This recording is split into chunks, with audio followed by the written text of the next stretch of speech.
Hello, my love, and welcome back to the Manifest It All podcast. And today we have an encore episode of sorts with Arielle Ford, who was on the podcast a while back when I interviewed her for the Unlimited Possibilities for Lasting Love Virtual Summit.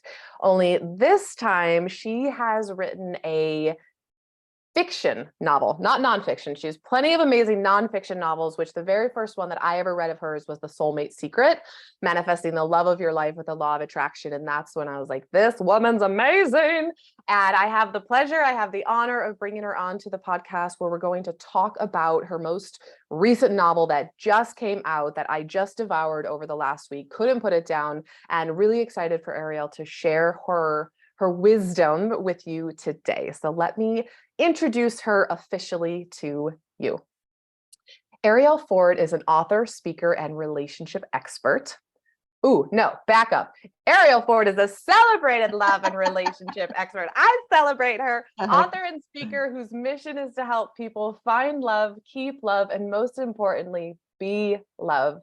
She is a gifted writer and the award-winning author of 11 nonfiction books, including the international bestseller, The Soulmate Secret, Manifest the Love of Your Life with the Law of Attraction. She has also written many groundbreaking books, including Turn Your Mate into Your Soulmate and Wabi Sabi Love, the ancient art of finding perfect love in imperfect relationships.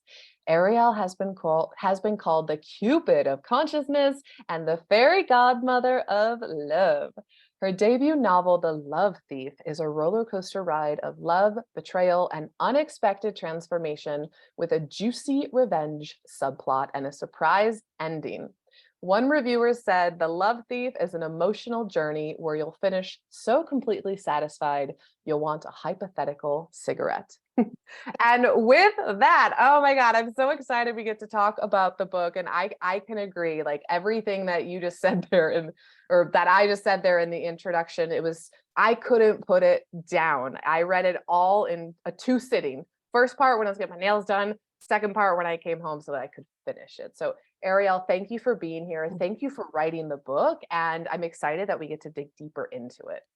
Well, I'm so excited that you read the whole thing because so many people buy books and then they never read them. So it's always exciting to talk to somebody who not only read the book, but actually enjoyed it because it's entertainment that has a transformational through the back door message. But first and foremost, it's designed to, for readers, for people who have a good summer beach read. And I would agree. So on one hand, if you didn't really know anything about consciousness, manifestation, law of attraction, and you just read the book alone is a great book, is a great fiction novel, like you said, summer beach read. However, for women like you and I and the listeners of the podcast, they're going to read it and get so much more because of all the different aspects that you go into in regards to love, relationship, loss, betrayal, growth. Like there was just so many things that I was like, yes, yes, yes, yes, yes. Like I could feel you speaking to us through the book, through the messages of the main character, Holly, and her experiences and what she went through. So how much of it, my first question for you, how much of it is taken from your life? Wow. So Holly is a composite character made up of part of me, but also 3 of my friends who are smart, beautiful, successful, single women who ended up with a toxic narcissist / sociopath. So they got their hearts broken, their dreams crushed, their money stolen, and, really bottomed out, really had a horrific experience and fought their way back. And so, it's a journey. It's a transformational journey where you'll be cheering for her all the way. And what's really funny about Holly is that she's not a seeker. She's not one of us. In fact, she is the reaction to the fact that her mother, she had a single mom who's a new age baby boomer, new ager, goes on Esther Hicks cruises, used to hang dream catchers over her crib, that kind of woman. And so she was not, when all these bad things happened to her, she wasn't, doing her EFT tapping and looking at her inner child wounds. She was just on the floor devastated because heartbroken, dreams crushed, nearly dies in a car crash, looks like life is over. And then through a series of unplanned, unexplained, mystical events, things turn around for her. So there's a lot of me everywhere in the book because I've spent the last 70 years being a student of mysticism and consciousness and love. But the other main character, the hero of the book, Deepak, who is a spiritual bookstore owner in India and a retired professor of psychology, and becomes Holly's new BFF, confidant, what I would call a love walla and her guru. He is also a composite character. So he's a mashup of all the great teachers I've had, but his personality was very deliberate. His personality is that of my husband, Brian. And all of this happened because one day, 5 years ago, he walked into my office and he said, "Oh, I just had this idea. I think you should write a book about me and you should call it I Married an Alien." And I looked at him. I said, "What are you, crazy? I would never write that book. I don't think you're an alien. I don't care what planet you're from. I don't think you're an alien." And then when he left, I started thinking about it. It's like, well, if I were going to write a book about Brian, what would that possibly be? And I thought, well, I want the character to be him. I call him my heart chakra on legs because his mission in life is to make sure that everybody he comes in contact with has the experience of being loved. So I wanted, a character who was just so kind and gentle and compassionate and empathetic. So that's where I started. And then I stopped and I thought, what are you kidding? I don't want to write another book. I've already written 11 books. So I stopped thinking about it. And then the next day, the first line of the book came to me. My mother was right. It's like, oh my God, what an opening. And then the story started to unfold in my head like a movie. And I was like, okay, stop this. I'm a nonfiction writer. I don't know how to write a novel. I don't want to write a novel. Stop, movie, go away. But every day I'd wake up and more of the movie would reveal itself. So while all this is going on, I get an email from masterclass.com. And the email says, we have a new course with Dan Brown, author of Da Vinci Code, on how to write a thriller. And I thought, well, I don't want to write a thriller, but I love Dan Brown. So I had the unlimited 1-year membership. I signed up for the course. So the course was great. It's Dan Brown in his beautiful living room, and he's talking right to me. And he says, today we're going to talk about location as a character in the book, just like Florence, Italy was a character in the Da Vinci Code. I thought, oh, isn't that fascinating? So I'm listening to all of this and I'm realizing, oh my God, if I were to write this book that's a movie in my head, I need to go back to India because it takes place in Rishikesh, India. And all the times I've been there, I never was looking at how would I describe the color of the Ganges River? What are the sounds you hear at sunset from the Aarti ceremonies? I thought I need to go back and absorb the sight, sounds, smells, tastes of Rishikesh. So I sat down and I said, okay, God, I don't want to write this book. I really don't want to write this book. However, if I'm meant to write this book, then I'll manifest a $7,000 business class ticket to India, and then I'll know that I'm supposed to write the book. And then I just was so relieved. It's like, that is never going to happen. And 2 days later, I had the ticket in my hand. I love it. That was the start.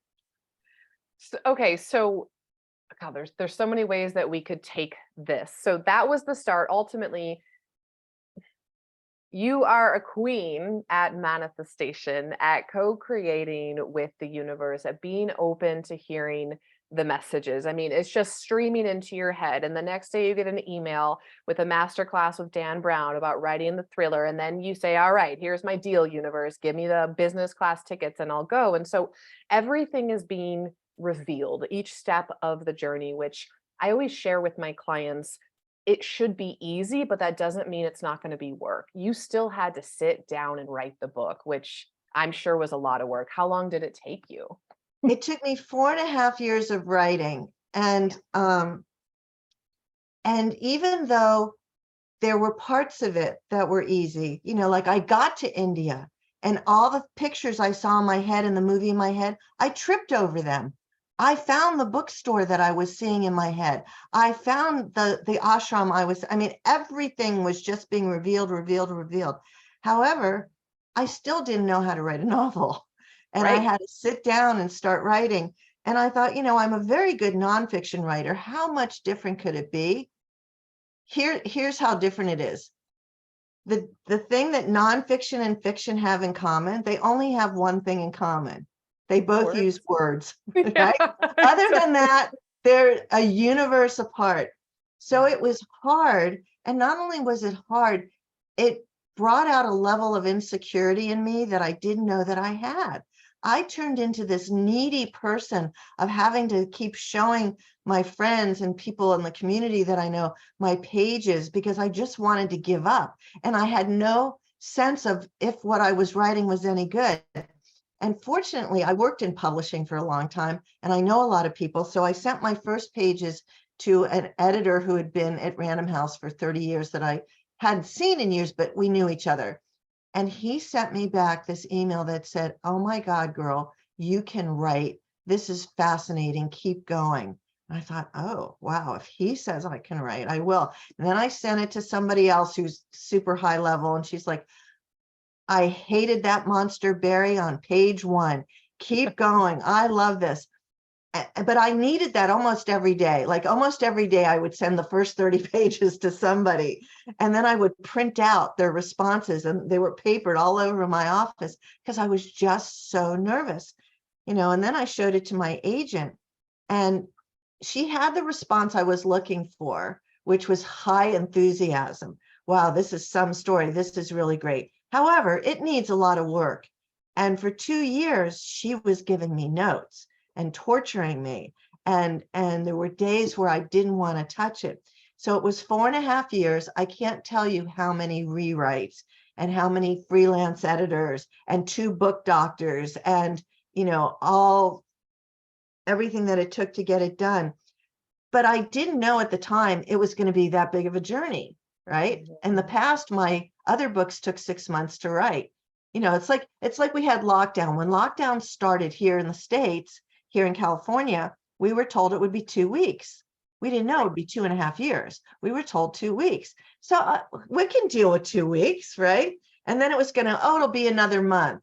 Oh, we can deal with another month. Had they told us on March 20th, 2020, you're going to spend the next 2.5 years and you can't even walk the beach. They put caution tape on our beach. They wouldn't let us walk the beach.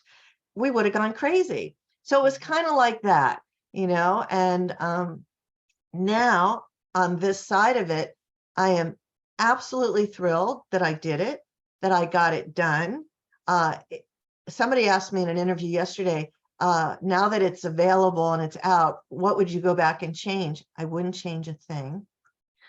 But the thing that I did notice is the longest chapter in the book is the acknowledgments. I had so many people to thank.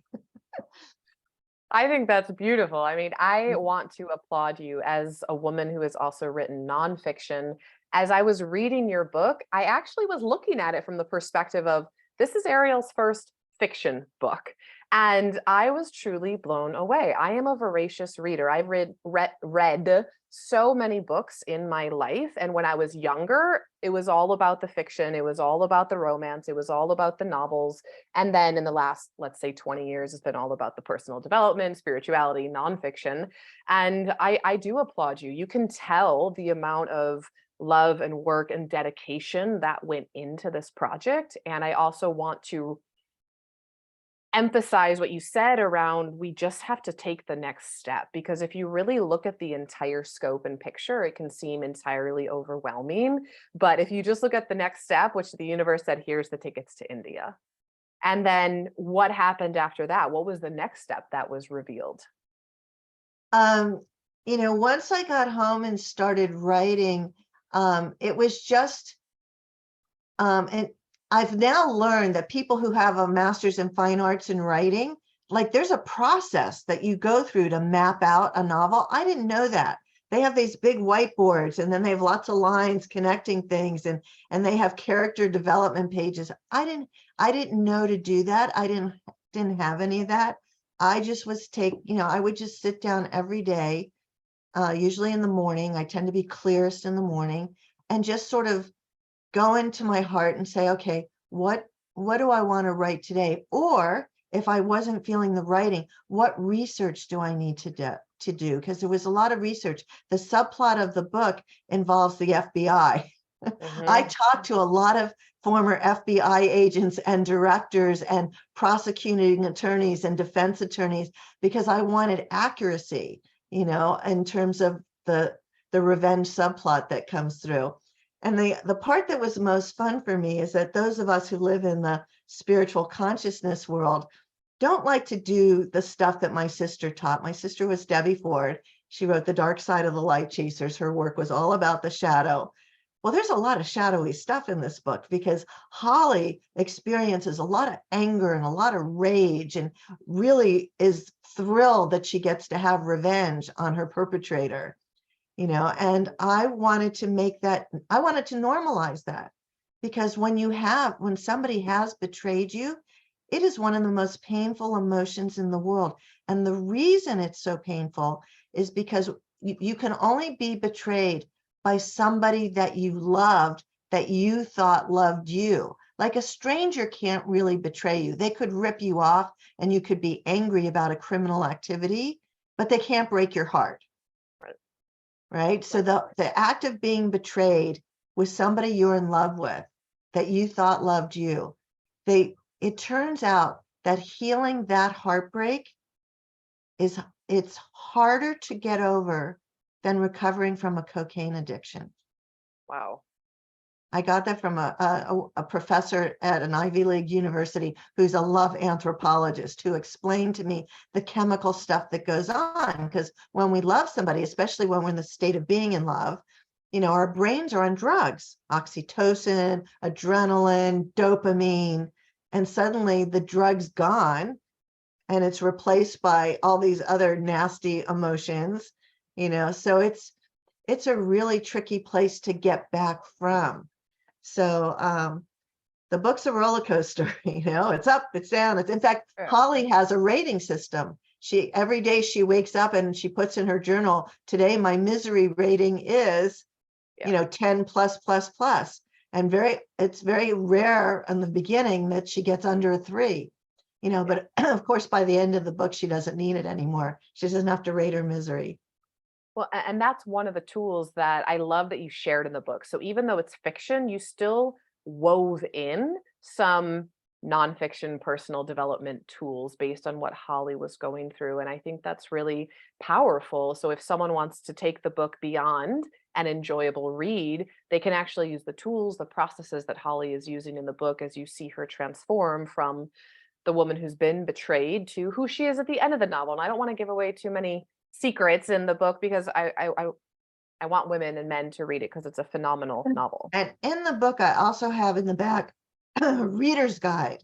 So if you're in a book club, how to use the book, because it's true. Listen, we're human beings, and as much as we read books and take workshops and try to improve ourselves, at the end of the day, it only works to a certain degree because we have core wounds that we come in with. So we learn how to mitigate them, and we get a spiritual toolkit to help us through it.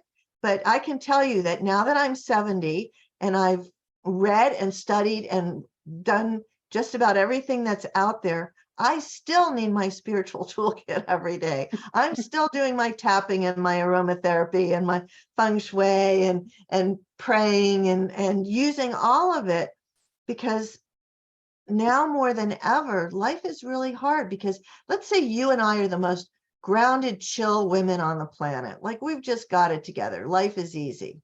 We're still going to have anxiety and panic attacks because we are living in the soup of 8 billion people having a simultaneous nervous breakdown. So even though I may not be freaking out because of something that happened to me, I'm still in the field where everybody's vibrating at crazy. Yeah. It's true. We have the collective consciousness, and as much as we try to maintain our own center of gravity, it's hard not to pick up on it because we're all interconnected.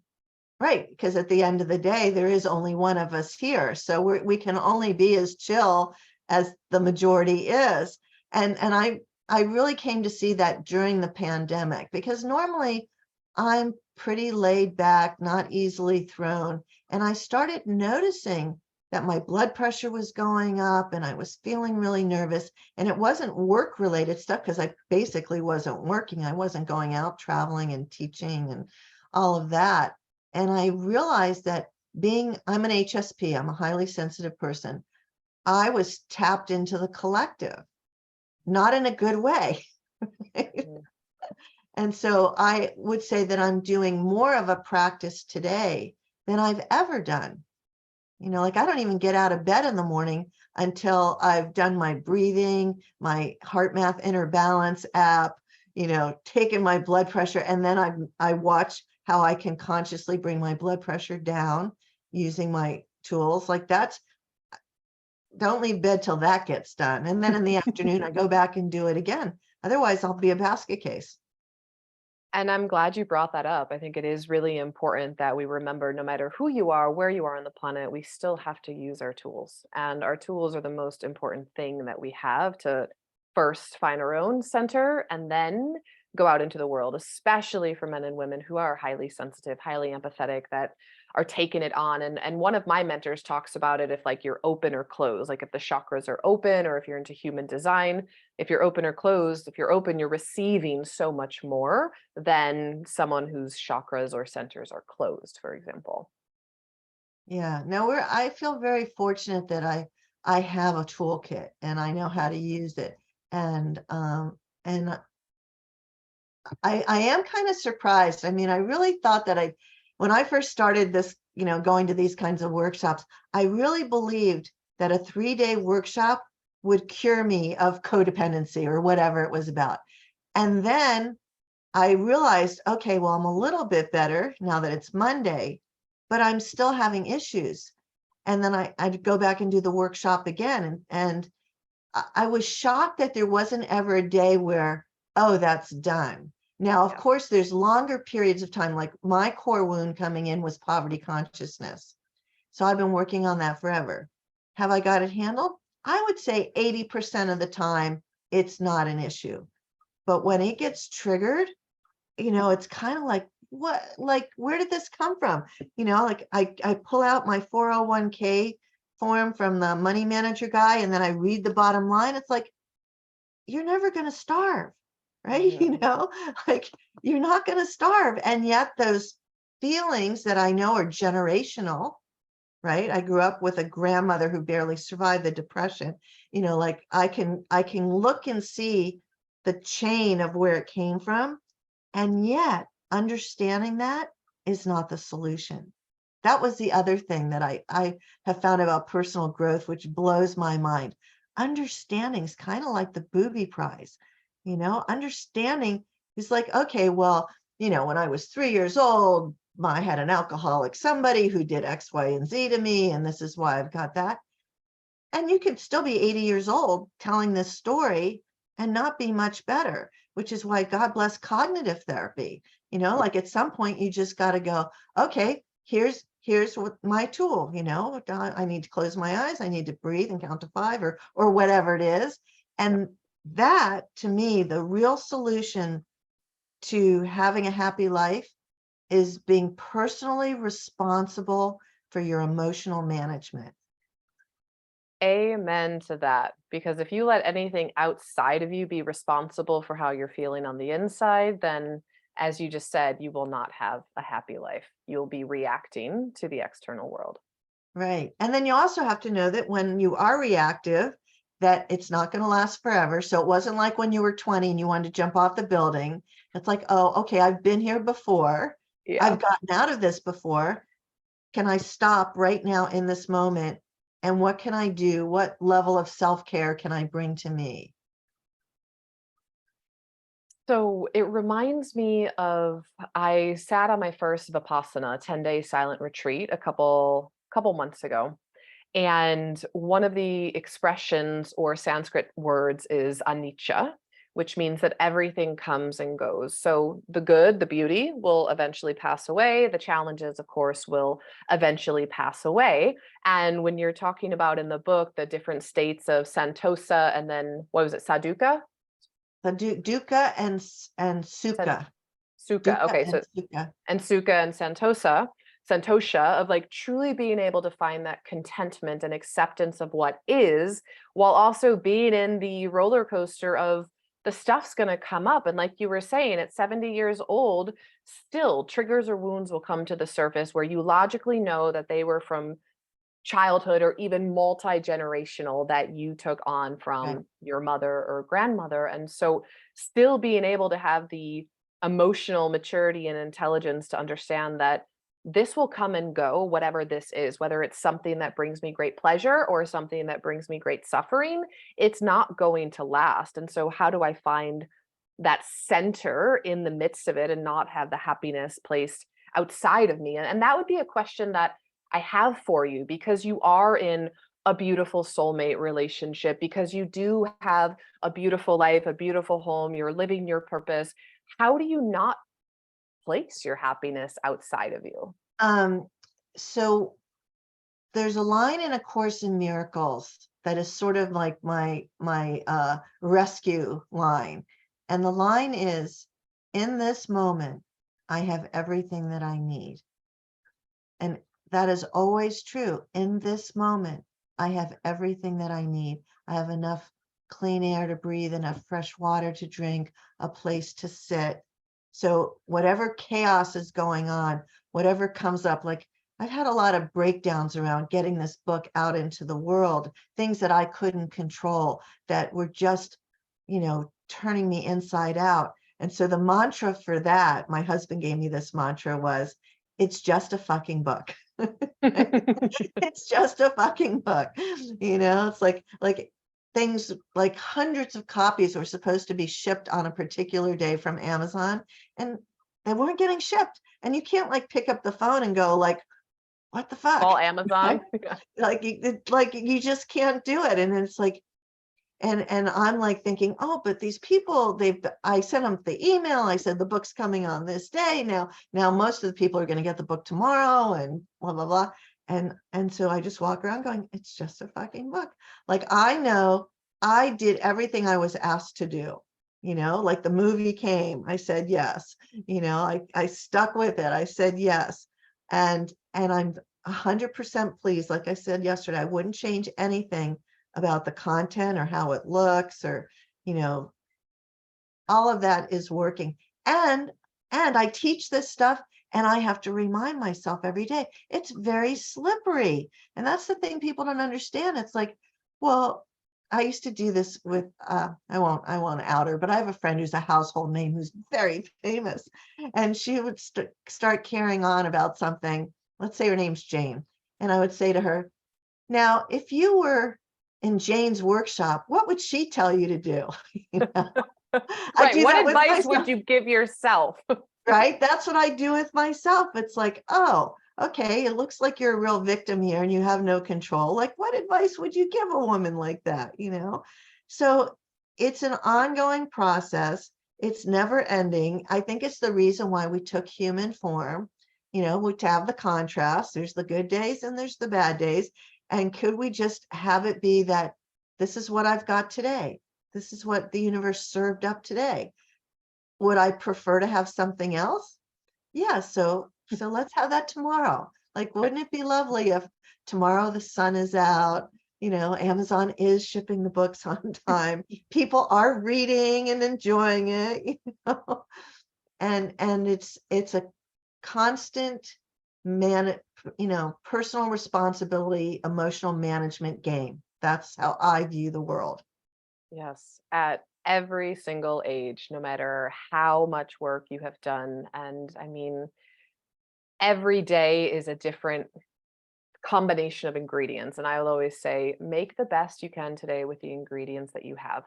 Tomorrow will be completely different, right? Like that's the beauty of life, and that every day isn't the same, that we have the contrast that we get to play in. And as you know, of course, in all the nonfiction books that you've written, there are tools that you can use to ensure or at least support you that you'll have more good days than bad days because you've shifted your mindset, you've worked through your wounds, your limiting belief systems so that you can be the best version of yourself. Yeah. Yeah. And even I'm starting to rethink the whole idea of limiting beliefs, Okay. because potentially they're an opportunity to make up a new story, to reframe what appears to be a bad thing. That's what I wrote about in my book, Wabi Sabi Love. Wabi Sabi is about finding the beauty and perfection in imperfection. So when you're coming up against your projections or your shadow and somebody else, you have to sort of take a step back and it's like, well, could I be doing something like that? Perhaps I have done something like that. Maybe I just need to give this person a break, give myself a break, because we are perfectly imperfect. So I've learned I'm a recovered perfectionist. And so these days I'm all about good enough. Is who I am good enough? Is what I'm contributing good enough? I'm not going to get to perfect. And I also give myself permission to change my point of view on something. And I'll give you an example of that. I've been teaching law of attraction for a really long time, using it really well for a really long time. And while I was in lockdown, I started thinking about the biggest moments of my life, the game shifters of my life. And I realized that I had not consciously manifested any of them. They came out of a place of desperation and surrender, where I didn't know what the answer was. I didn't really know what the fix to the problem was. And I finally got to a point where I just said, okay, universe, I don't know, show me. And when I was in that receptive place, then these little breadcrumbs would show up or little clues would show up. And that's when I started thinking, well, maybe the game I've been playing is a 101 game. Yes, does law of attraction work? Absolutely. Manifestation works. But what if the game is just to stay receptive to your destiny as opposed to being willful to make something happen? How much bigger could it be? And that's what I was at this, being this age, it's easy now to look back and see, like, I ended up in a startup company called the Spiritual Cinema Circle 18 years ago. And it was at a time where I didn't know who I wanted to be or what I wanted to do. I had shut down two of my business. I was at a total loss. And I just sort of surrendered and said, I have no idea what's next. And then I got a phone call from a stranger. We had mutual friends, but nobody I knew, who said, I want you to come to Ojai, come talk to me. I have a business idea I want to share with you. It was Gay Hendricks. And I had nothing else to do because I'd shut down the businesses. I sat down with Gay. He told me his vision for this company. He told me what role I could play. And he said, there won't be any payment. You'll be a partner. But when it starts to make money, you'll own stock and you'll make money. I had no idea if it was going to work, but I just said, I have nothing else to do. I said, yes. 3 years later, we sold the business for $6 million. Wow.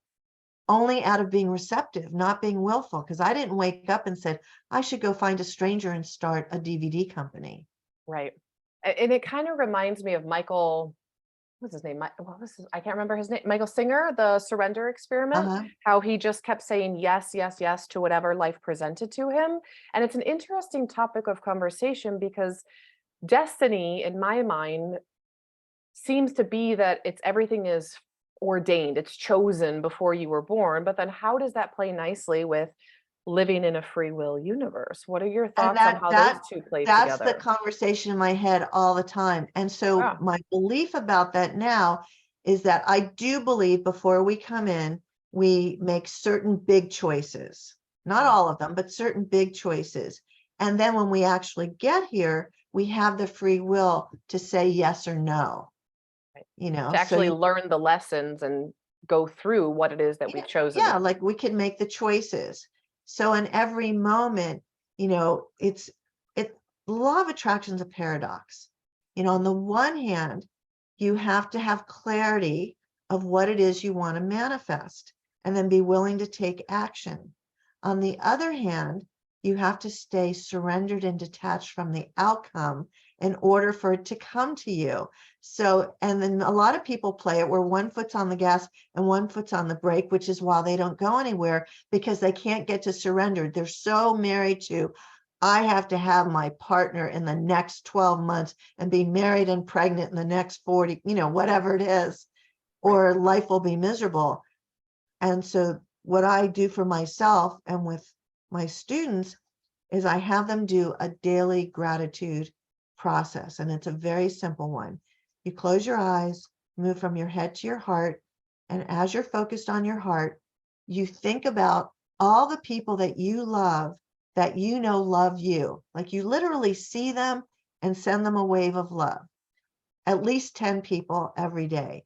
Because when you're doing that, your attention is on the abundance of love you already have, and you're vibrating at the frequency of love, which makes you magnetic to calling in romantic love, as opposed to, I'm all alone, I'm so lonely, I'm too old, I'm too fat, I'm too damaged, all the good ones are taken, I live in the wrong neighborhood, boo-hoo, pity party, I'll never find somebody.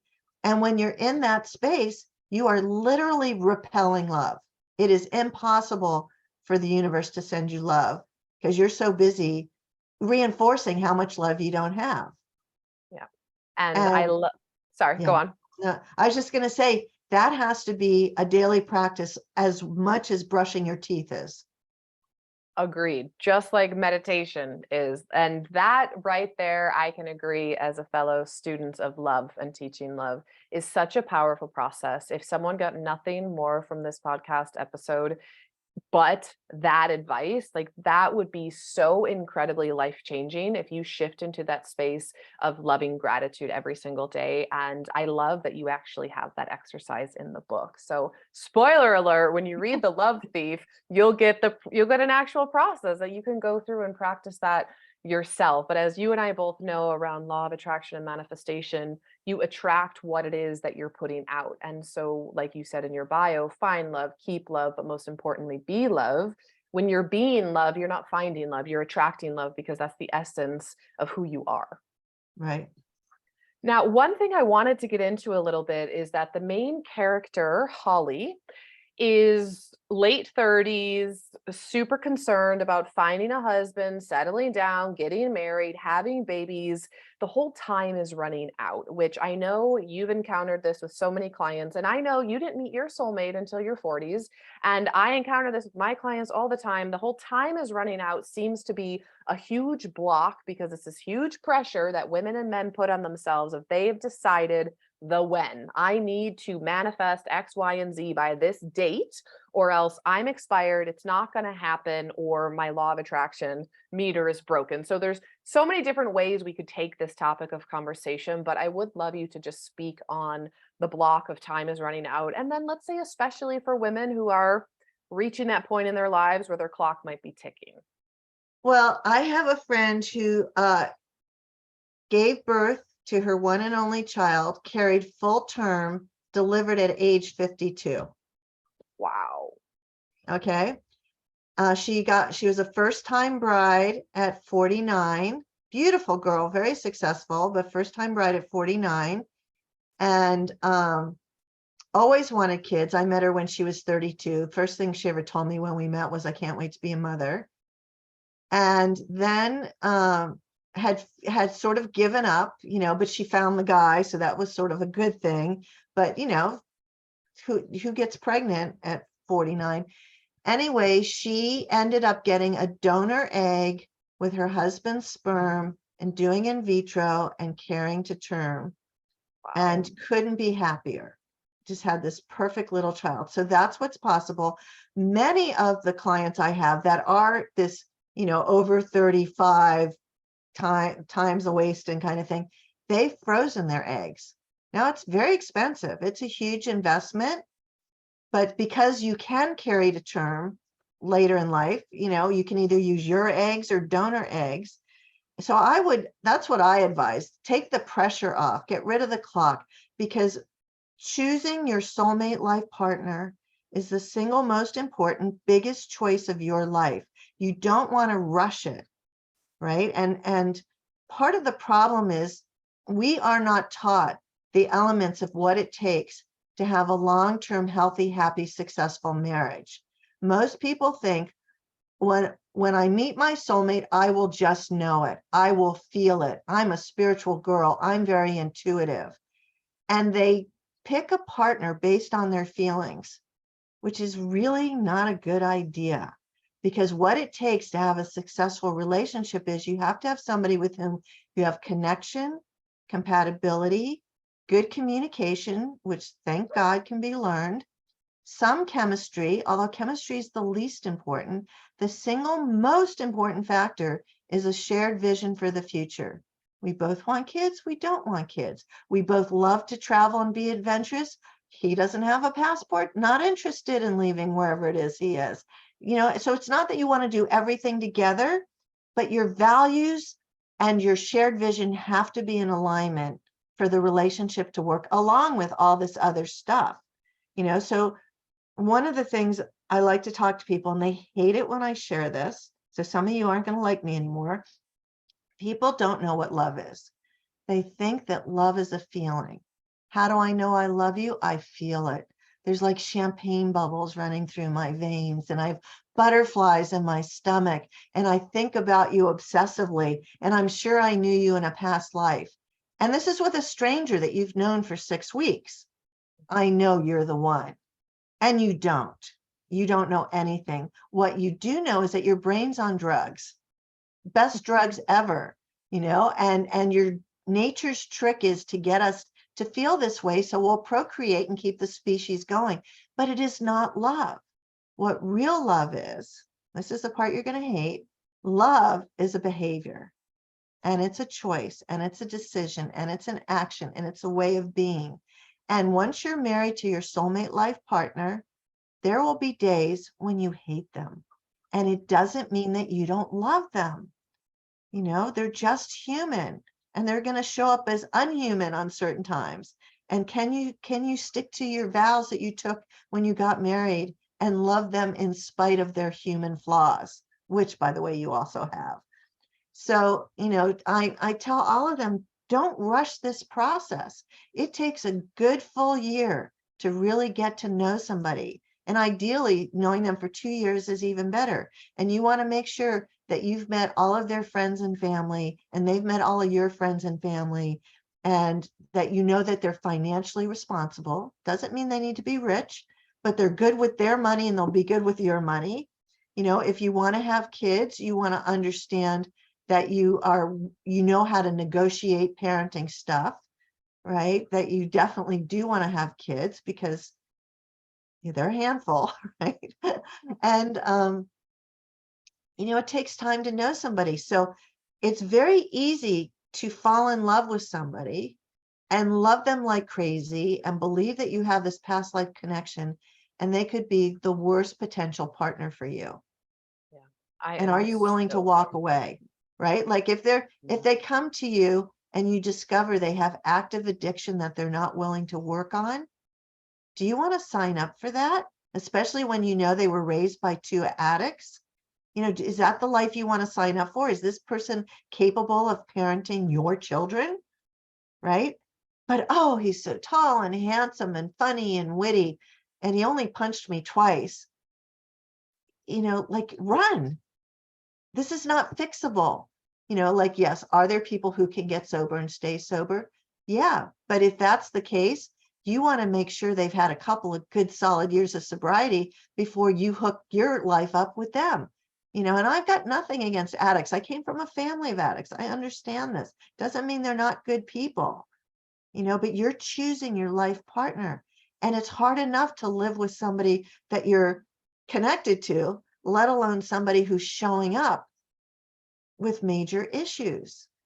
And there's no shortage of love in the world. That's the other thing. People are thinking, I had a woman write to me last night who gave me a long list of all the reasons why she's single at 65 and it's not possible, and statistically, and I just wrote to her back. I said, you're like a prosecutor trying to make the case for why you can't win.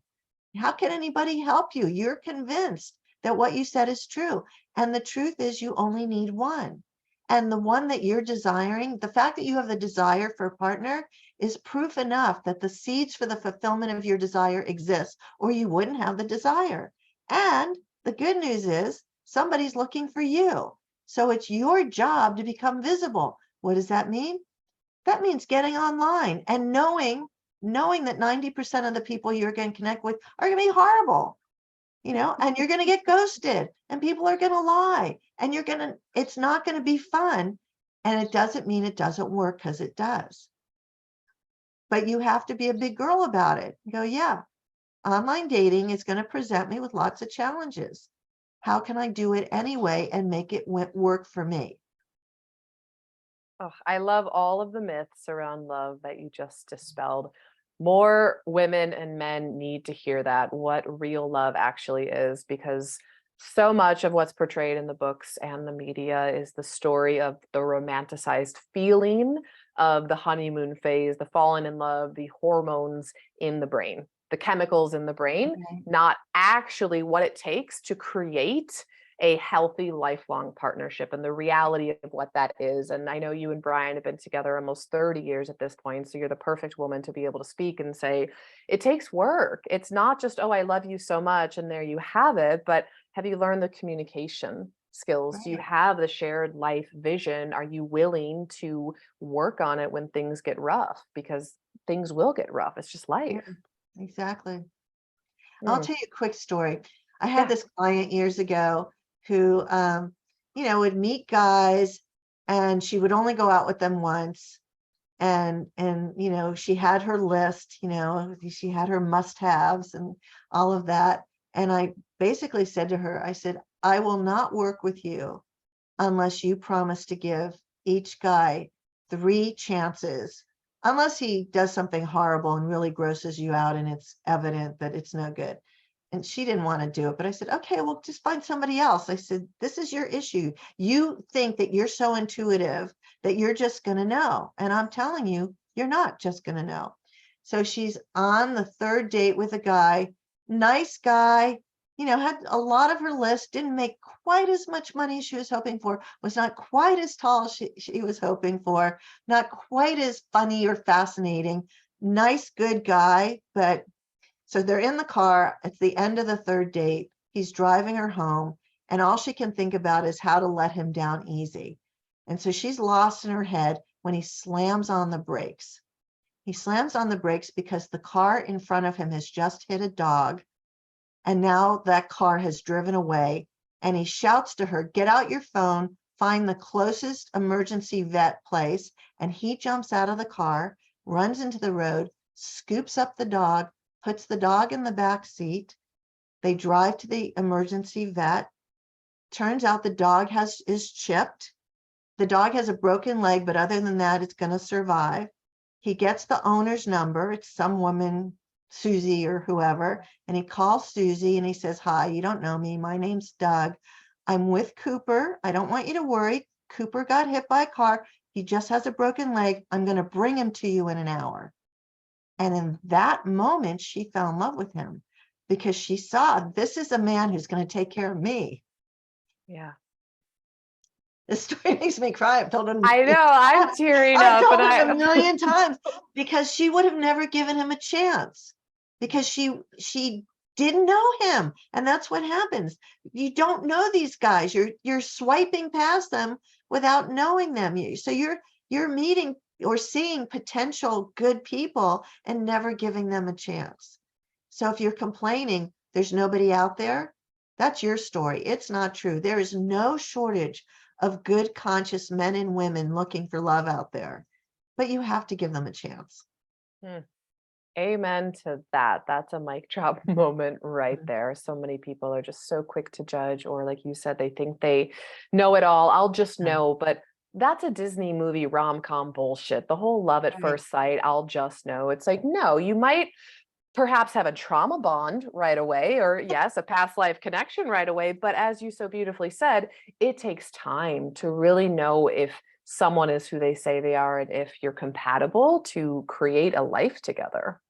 On the day that Brian and I met, we both knew and everybody in the room knew, but the difference is because he proposed to me 3 weeks after we met. And I said, yes, and we need to wait a year because I knew that I knew nothing about him. Did I have all these feelings and memories and there had been clues? You know, he had actually seen my face in one of his dreams before we met. Like there was all this woo-woo stuff happening. But I was like, you know, at this point, I was 44 years old and I was not going to link up my life on every level with a stranger, despite how I was feeling. Yes, I had all those, you know, feeling and love feelings, but I'm a Capricorn. I'm a very grounded person. So we waited an entire year and then we had 3 weddings. And our 25th anniversary was last week.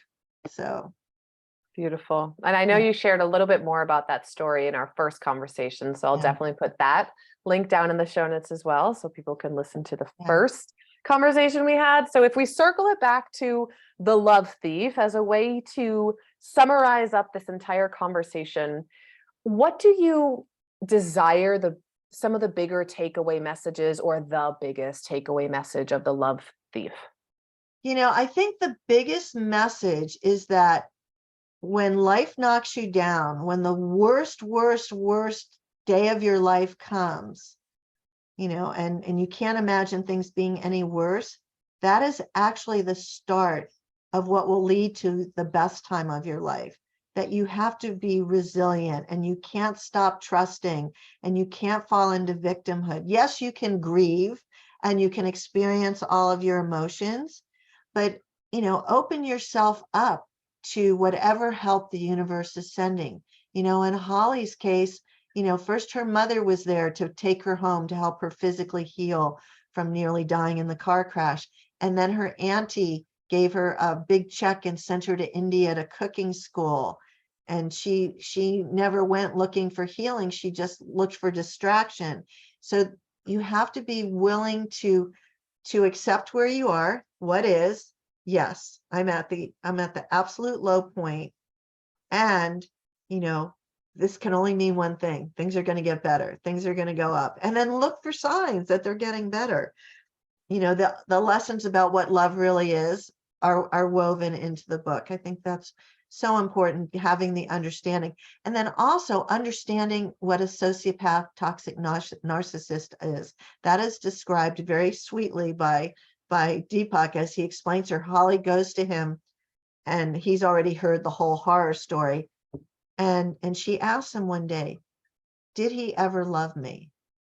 And he says to her, a man like that is not capable of anything we would call love. He's charming and sophisticated and smart, and he targeted you and he knew exactly what to say to you and what to whisper in your ear to trick you into falling in love with him before he stole your money. You know, you were played, you were used. And he said, asking a man like this to love you is like asking a man with no arms to hold you. I loved that line in the book. That was so good. So understanding that it's not your fault that you fell for, you know, like even though some of the flags were there, you were used, you were tricked, you know, by a trickster, a really talented, good-looking trickster. It's not your fault, but it is your job to recover, to forgive yourself. Now, in the book, does she ever get to forgiveness with him? No, she really doesn't, but she doesn't have to because she gets her revenge, you know, and karma does that. You know, she doesn't like go out and shoot him or anything. He doesn't die in the book, but karma, Deepak Chopra always says, karma never forgets an address. So karma gets him good. It's very satisfying. It is very satisfying, and we're not going to give away the ending. You're going to have to get a copy of the book yourself. It's absolutely phenomenal. I couldn't put it down. I devoured it and highly, highly recommended. Thank you so much for sharing more about it. And then just, of course, all of your wisdom and insight on love and manifestation. I know everyone listening is going to get so much value from this episode. But before you go, there's a question I always like to ask at the end, which is, what advice would you give the person looking to manifest it all in their life? Okay, so define all. Well, all on the podcast stands for abundance, love, and life of your dreams, because those tend to be the big things that everyone's Okay. looking for. So you can take the question however it is that you want to take it. Well, I would say that for me, I've learned that you don't always want it all at once. Right. It's a lot, it's like it's a lot to take in. So I do believe that now having an equal amount of destiny with willfulness is probably the place to go for. And if sometimes I've tried to manifest stuff and it didn't happen, and I would feel rejected by that. There were certain relationships when I was younger where it's like, oh, I just want to marry this guy. He's the one I want to marry. And it didn't work out. And then in retrospect, I learned this great line, which is, rejection is protection. Thank God I didn't get what I wanted, because if I had gotten what I wanted then, I wouldn't have what I have now. Bingo. So, in manifestation, for me, it's always this or something better, not staying attached to what it needs to look like. So, I would say that it's having a mentor like you is really important, because we need the daily reminders of how to navigate this stuff. It's super slippery. I've been studying this stuff since September 12th, 1984. Wow. That's the day my life changed, when I started to learn about this. And I'm still to this day studying it. I'm still reading other people's newsletters and other people's books. In fact, I don't know if you're familiar with Peggy McCall. She was Bob Proctor was her mentor. Okay. And she's excellent manifestation, especially around money. And she just wrote a series of books called Savvy, SAVY, which are really simple, easy books to read and understand and get more ideas on different ways to manifest. So I loved absorbing Peggy's books, so become a student of your own life, and have affirmations like mine, in this moment, I have everything that I need. I use that on a regular basis. I have mastered EFT tapping. When I start getting crazy, I start tapping, or if I don't like the way that I'm feeling, I start letting go. You need to work a program that you design for yourself as if your life depends upon it, because it does. Beautiful. Thank you so much for sharing that. That was the perfect finale to I just want to this say one more conversation. thing. I just want to tell Okay, your go. listeners that at the website, thelovethief.com, if you order the book off the website, and you don't have to, you can get it on Amazon or other places, I have this incredible bonus that I created. I went to 8 of the world's top yoga teachers, people like Sean Korn, and I gave each of them a difficult emotion, and I asked them to send me a video on the yoga philosophy around grief or betrayal or anger or forgiveness, and then show us the yoga poses to overcome or get to, divine connection. So it's this beautiful thing. You get it. You can download it for free as soon as you order the book. I'm using it every day. This week, I was particularly using the one on anger.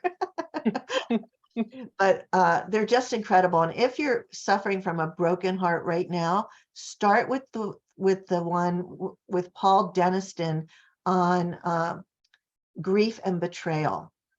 It's absolutely stunning and healing.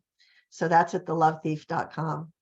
That's awesome. What a beautiful idea as an accompaniment to the book, especially because those challenging emotions tend to be one that the spiritual folk don't want to feel, or feel like it's not I like spiritual. to do the spiritual bypass. Yeah, exactly. Of like, I'm better than that. I will just maintain up here. No, I worked on that 7 years ago when I took the XYZ course. I handled that. Exactly. I took a course once. I'm fine. I have to tell you a funny story. I had a friend visiting from Malaysia, and we went to this amusement park on the beach. and they had a zip line, just a tiny zip line, nothing humongous. I was like, oh, I love zip lines. They're so much fun. And she was scared to death. And so I said, listen, I promise you're going to be okay and you're going to love it. It's a good adrenaline rush. So we get up there and the guy's suiting her up and putting the safety thing on her. And she says to him, is this really safe? Do you know what you're doing? Am I going to be okay? And with a totally straight face, he looked at her and he said, hey, lady, I just finished the 3-day online course on zip lining. You're going to be fine. That's perfect without missing a beat, right? Well, what's really funny was that she's in the online course creation business and he didn't know that. So I was just laughing. So, I mean, look how the universe plays with it. I mean, really dead straight, like no, didn't even crack a smile. Oh my God, I love it. I love it. Yeah. All right, so we will put all of the links down in the show notes so that you can get a copy of The Love Thief. And if you buy it from thelovethief.com, you'll get that amazing bonus to go along with it. And let Arielle and I know what you think. You can tag us on Instagram. Oh, please You can, tag us. yeah, Yes. tag us on Instagram. Oh, my You can send Instagram us handle, email. Arielle Ford 44. Yes, and we'll put all of those links Okay. down in the show notes. Absolutely. So thank you again, my dear, for coming on and sharing everything with us today. I know this book is going to be so phenomenal. And of course, I can't wait to get the audio version when that comes out. Can we talk about just a moment what we were saying before we hit record, Yeah. or is that a So secret? I'm working on the audio version. It's going to be several more months, but I wanted it to be very special. So it's going to be what's called a full cast audio. Every character in the book will have his or her own voice. There'll be a soundtrack and there'll be sound effects. So it's going to be like a radio play, very dramatic, where you can feel the emotion because there's so many intense emotions that happen there. I didn't want to be the one in the booth just reading the book. So I've got this whole vision for it. And as soon as I can get into production, I will. Right now, there's a writer's strike, and we're going to find out in an hour whether or not there's going to be an actor's strike. So it's going to be a little delayed, but it probably by fall there'll be an audiobook. I'm excited. I mean, it's a audio representation of a movie, more or less, Yeah. is what I'm taking it And to. actually, it will also be, I have a producer in Hollywood who's going to turn it into a limited streaming series. And again, that's delayed because of all these strikes. But she Yeah. saw the early pages, fell in love with it, and said, yes, we're going to do this like an 8-part streaming series. Oh, I can totally see that because it really is a page turner as far as like what's going to happen next. I could absolutely see that as a miniseries. Arielle, this is so exciting. I love where all of this is going to, and who knows what other juiciness is going to unfold in the next however many years, right? Like I'm Yeah. really excited to see this continue to unfold. So thank you again for Oh, sharing thank you. It's with the always world. great to see you. Yes, you as well, my dear. So once again, for all of you listening, remember that you are absolutely meant to manifest the desires in your heart, including the love of your life and the life of your dreams.